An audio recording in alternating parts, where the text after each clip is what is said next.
everybody, Assalamualaikum warahmatullahi wabarakatuh. Welcome back to my channel, me Anissa Hirani. In this video, I will explain you about Old English literature, King Alfred and Beowulf. Let's check it out. The first work in English written in Old English. Old English literature, also called by Anglo-Saxon literature. The term comes from two Germanic tribes, the Angel and the Saxon. It is firstly discovered in Britain, but now people know as England. The period is a long one, for it's opened in the 5th century and does not conclude, as is often supposed, with the Norman conquest in 1066, but rather continues in the course at least until 1150. The events, however, must be dismissed briefly.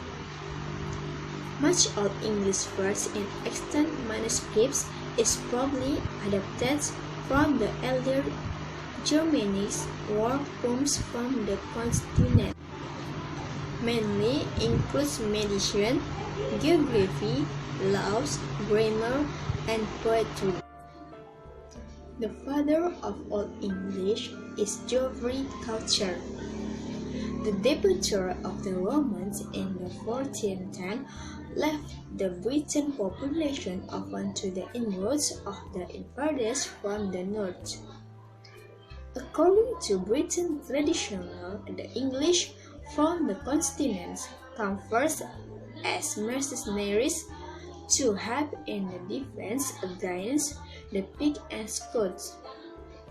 But soon, they began to settle in the country, and archaeological evidence showed that certainly permanent settlements had been made in the last quarter of the 5th century, if not before.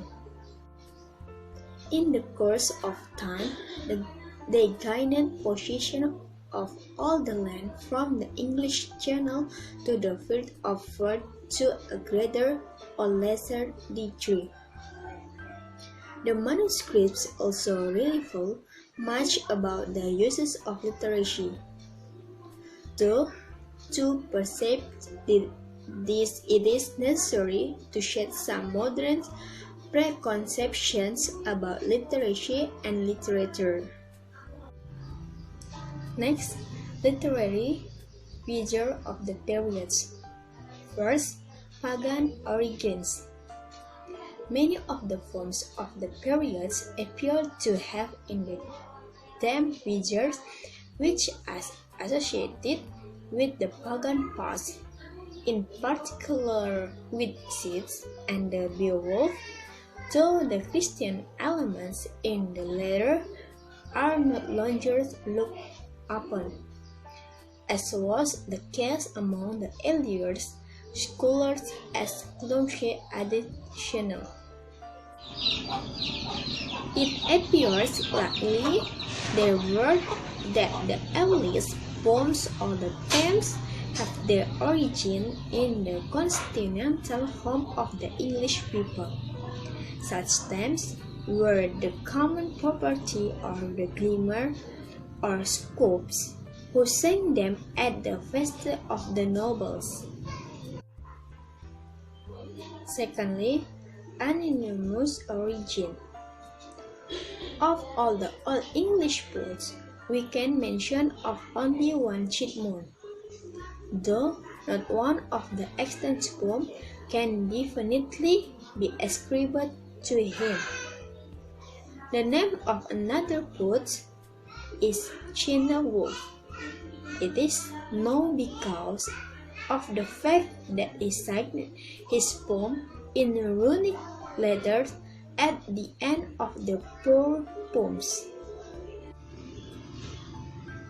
Next, I will explain about the characteristics of Old English literature. First, it is alternative patterns. All English poetry is characterized by the use of alliteration following what is referred to as the alternative pattern. This pattern is a hallmark of all Norse and all English poetry, but its use is common in many others all Germanic poetry traditions. In this poem's rhythm is absent and the number of syllables in each line of verse is variable. What gives us the rhythm instead is the number of the stars in each line and the use of alliteration, which is the repetition of a phoneme or sound at the beginning of the variable numbers of words in the same line, usually 2, 3, or sometimes 4 words. Next, the use of kinning. A kinning is a type of metaphors in which a concept is conveyed by a command of the two words. Kinning and formulaic epithets are figures of speech very typical of both Old Norse and Old English poetry. And the next, the language. Its vocabulary is for the most part native, though already there has been some borrowing from Latin. Its grammar shows destinable nouns, pronouns, and adjectives, and a more elaborate verbal system than that of today. And then I will explain you about masterpieces of Old English literature, Beowulf. Beowulf is an epic poem of over 3,000 verses, whose manuscripts date from about the 10th century. The poem is the only epic from the time that has been preserved as a whole. Its author is unknown, but he seems to have had a good grasp of the Bible and other rich epics, such as Homer's Odyssey. It is the oldest of the great long poems written in English. It is at the very root of the rich tree of the English language and literature. It is a work of enormous, eccentric, elegant poets who used Scandinavian elements.